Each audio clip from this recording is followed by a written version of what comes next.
I have, and this is going to really surprise anybody who knows me, but I have an eccentric uncle, Uncle Tim.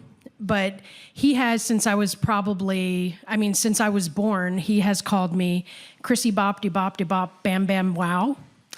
And I call him Timmy Bop De Bop De Bop. I have no idea why, but that's like, my Uncle Tim doesn't subscribe to societal edicts. He's a huge hippie.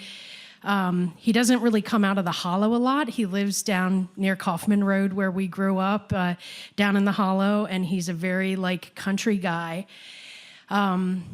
He's not a super sophisticated guy. He was out, I'm not going to use the word poaching.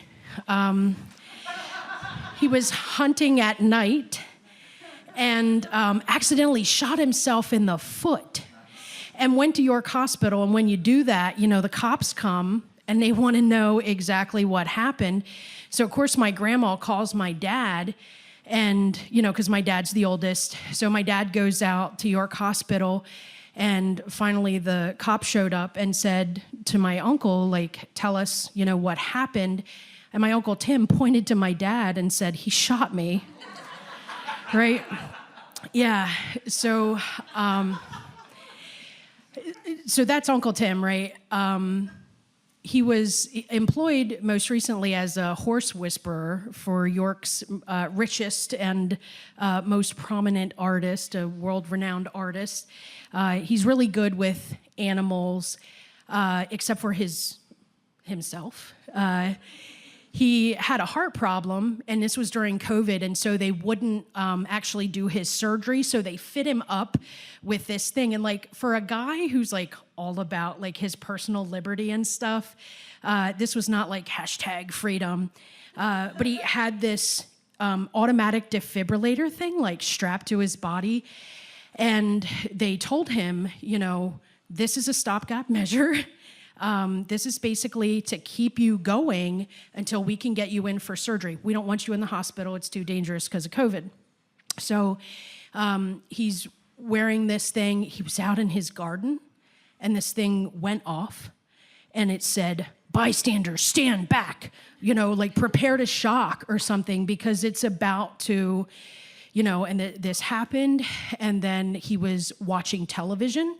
It happened again. He was out in his garden. It happened again. And then finally it came time, and this happened 12 times, and he's thinking, shit, I've got problems.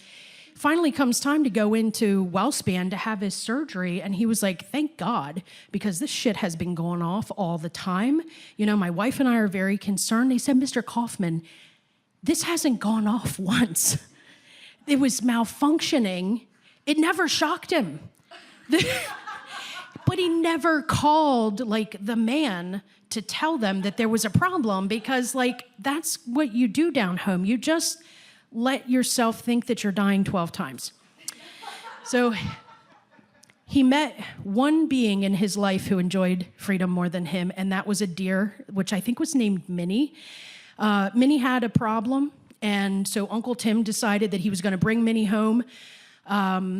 Minnie was just a baby when he found her, and he raised Minnie alongside his dog in his mobile home in Chanceford Township. And it got to the point where this deer was pretty big. He didn't, in a mobile home and a dog and a wife and Uncle Tim, it was a lot. Timmy bop de bop de bop de bop bam bam wow. So one day, it was the coming of age story with Minnie the deer. Minnie, he took Minnie and the dog outside to play, and Minnie wouldn't come back in the house. And so my Uncle Tim was like, what the hell, Minnie, come on. And he put Minnie in a headlock. Do not ever put a deer in a headlock. That deer kicked the shit out of my Uncle Tim. And then finally did get away. Of course, short time later, that deer is now in a cage.